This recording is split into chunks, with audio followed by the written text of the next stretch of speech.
रहीम। आप सब का बहुत शुक्रिया। आज आप बड़े शॉर्ट नोटिस पे यहाँ आए। देखिए, आज जो मैं आपसे कुछ गुजारिशात करना चाहता हूँ उनका फौरी पस मंज़र तो कल की भयानक रात है। देखिए, कल रात पूरे मुल्क में और ख़ास तौर से पंजाब में और खैबर पख्तूनख्वा में अगवा का गुमशुदगियों का एक भयानक खेल खेला गया। शाह महमूद कुरैशी साहब की बहू, एक नौजवान खातून जिसका कोई ताल्लुक़ नहीं है सियासत से, ज़ैन कुरैशी साहब की अहलिया, उनको जिस तरह से उनकी घर की दहलीज से अगवा किया गया। मुसल्लह अफराद ने गाड़ी के शीशे तोड़े, उनको बंदूकों के साए तले एक नामालूम गाड़ी में बिठाया और उसके बाद 4 घंटे वो मबहूस रहीं। हम सब जो उनके घर पहुँचे, उनके वालिदैन, उनके दीगर अहल खाना, उनके साथ वो 4 घंटे कैसे गुज़रे, ये एक ऐसा सानिया है जो बयान करना मुमकिन नहीं है। आप ख़ुद सोचिए, आपकी बेटी 4 घंटों के लिए नहीं, आपको क्या मालूम कि वो कहाँ गई, कौन ले गया, वो 4 घंटों बाद वापस आएगी, 40 घंटों बाद वापस आएगी या वापस नहीं आएगी, कुछ किसी को ख़बर नहीं थी। एक तारीख रात थी और एक खामोशी थी, जबर की खामोशी। तो ये सानिया सिर्फ शाह महमूद कुरैशी साहब की बहू के साथ नहीं हुआ।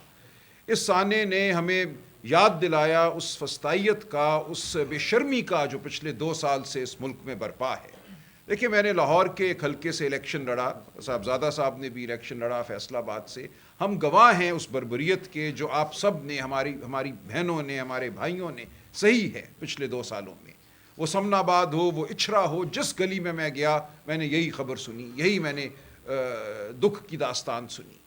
किसी की इज्जत महफूज नहीं रही, कोई घर महफूज नहीं रहा। घरों में दंदनाते लोग आए हैं, वो बच्चियां हों, वो बच्चे हों, वो माएँ हों, वो बहनें हों, वो बीवियां हों, सब पे हाथ पड़ा है। सादुल्लाह बलोच की अहलिया और बेटी के साथ जो हुआ वो वाक़या पुराना नहीं है। कल रात हमने देखा पूरे मुल्क में, खैबर पख्तूनख्वा में लोगों को अगवा किया गया, रियाज फतेहाना के बेटे को अगवा किया गया, डॉक्टर ज़रका के ख़ानदान पे हाथ डाला गया। तो ये तरीका है आइनी तरमीम करने का। देखिए, मैं आज आपसे बतौर एक शहरी, बतौर एक इंसान मुखातिब हूँ और आपको मैं बतौर इंसान दावत देता हूँ फ़िक्र की, गौर की कि हम कहाँ खड़े हैं, ये मुल्क कहाँ खड़ा है। ऐसा जबर हमने पिछले 400-500 साल में नहीं सुना कि हुआ हो, कि घरों में पे धावा बोला गया हो, बहू बेटियों को उठाया गया हो सियासी मकसद के लिए। अंग्रेज़ ने ये नहीं किया।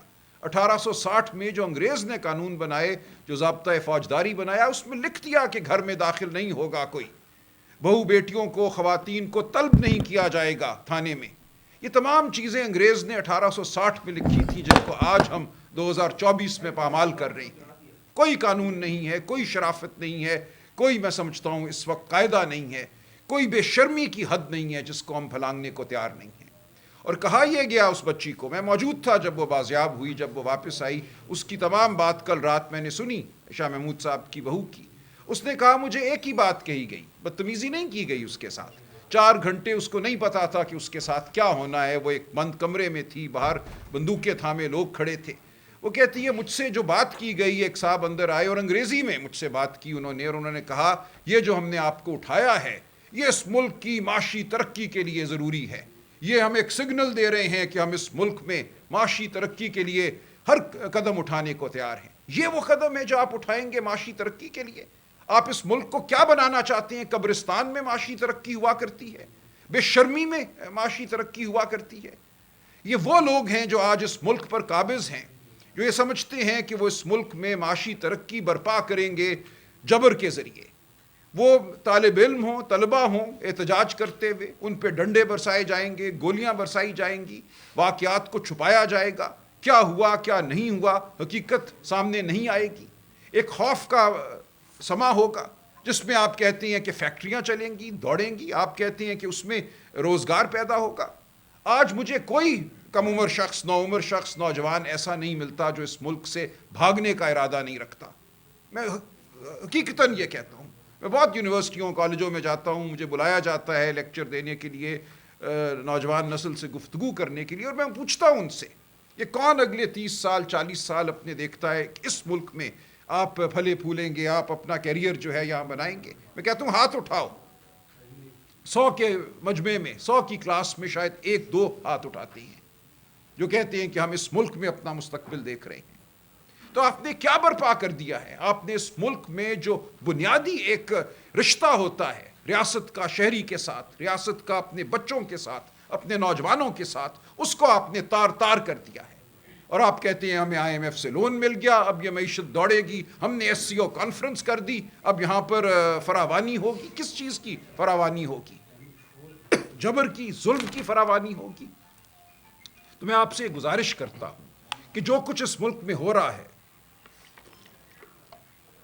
اس کو چھپائیے نہیں. دیکھیے، ہمیں یہ کہا گیا عمران خان صاحب کے حوالے سے 3 اکتوبر کو آخری ان سے ملاقات ہوئی، اور یہ کہا گیا کہ اب 19 اکتوبر سے پہلے ان سے ملاقات نہیں ہوگی. ایک 16 دن کا وقفہ تاریکی میں ڈوبا ہوا. نہ ان کی صحت کے حوالے سے کچھ بتایا جائے گا، نہ کسی اور حوالے سے ان سے کوئی ملاقات ہوگی، نہ وکلاء کی، نہ سیاسی رفقا کی، نہ خاندان کی. 8 اکتوبر کو ان سے ایک میٹنگ طے تھی، جو جیل مینول کے تحت ایک حق تھا خاندان کا ان سے ملنے کا. ایک قاعدہ ہے جو دیا ہوا ہے قانون میں، اس حوالے سے عدالتوں کے فیصلے بھی ہیں بالخصوص عمران خان صاحب کے حوالے سے کہ ان کی ملاقاتوں پہ قدغن نہیں ہوگی. 8 کو وہ نہیں مل پاتے. ان کی میٹنگ جو طے شدہ تھی اس کو منسوخ کر دیا جاتا ہے.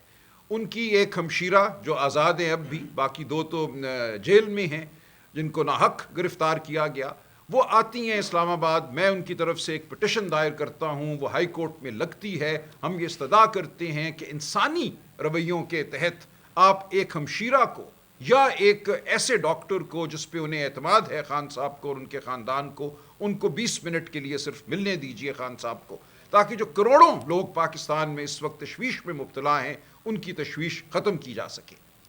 عدالت نے بدقسمتی سے ہماری درخواست رد کی. میں پورا دن اس دن عدالت میں بیٹھا. 4 بجے ہمیں بتایا گیا، 9 بجے صبح ہماری جو استدعا تھی وہ سنی گئی کہ ہمیں قابل غور نہیں سمجھا گیا ہماری استدعا کو. ہم آئے باہر. ہماری پولیٹیکل کمیٹی نے ایک ہنگامی اجلاس کیا.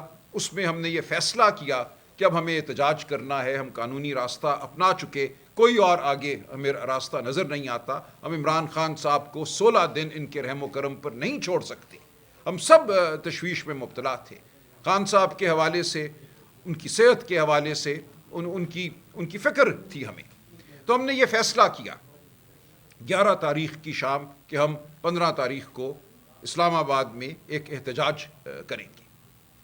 اب اس کے بعد کیا ہوا؟ بہت سوال اٹھے ہیں. میں سمجھتا ہوں ہمیں جواب دینا چاہیے ان سوالات کا.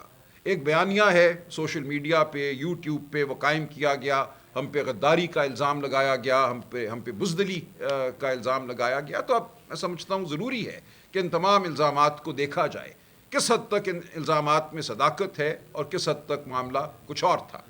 ہوا اس طرح سے. اب میں آپ سے عرض کرتا ہوں بطور سیکرٹری جنرل، جب 11 تاریخ کی شام یہ فیصلہ ہو گیا کہ 15 کو ہم نے آنا ہے اسلام آباد اپنا احتجاج ریکارڈ کرنے، پرامن احتجاج ریکارڈ کرنے، ہم نے کبھی توڑ پھوڑ نہیں کی. خان صاحب کی پوری سیاست اس چیز کی گواہ ہے کہ ہم نے تخریب کی سیاست نہیں کی. سڑک پہ آنا ہمارا بنیادی حق ہے. اس حق کو اب اس رجیم نے اس دور میں ایک جرم سمجھ لیا گیا ہے.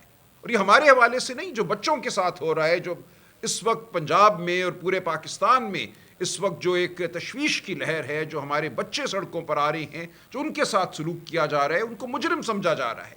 یہ نہیں ہے مجرم. انگریز بھی اس کا حق دیتا تھا. بڑے بڑے مجمع برپا ہوتے تھے، لوگ سڑکوں پر مارچ کرتے تھے، احتجاج کرتے تھے، نعرے لگاتے تھے. یہ کب سے جرم ہو گیا؟ یہ ایک بنیادی انسانی حق ہے احتجاج. اس احتجاج کو آپ نے جرم کا نام دیا. آپ نے کہا جو آئے گا ہم اس کو مار پیٹ کے ختم کر دیں گے، اس کو مبہوس کریں گے، مقدمہ بنائیں گے یا مقدمہ نہیں بنائیں گے، اس کو اغوا کر کے کسی کال کوٹڑی میں ڈال دیں گے. آج انتظار پنجھوتا کہاں ہے؟ آج 9واں دن ہے. انتظار پنجھوتا کا کچھ پتہ نہیں. اس کے خلاف نہ کوئی مقدمہ ہے، نہ اسے کسی عدالت میں پیش کیا گیا.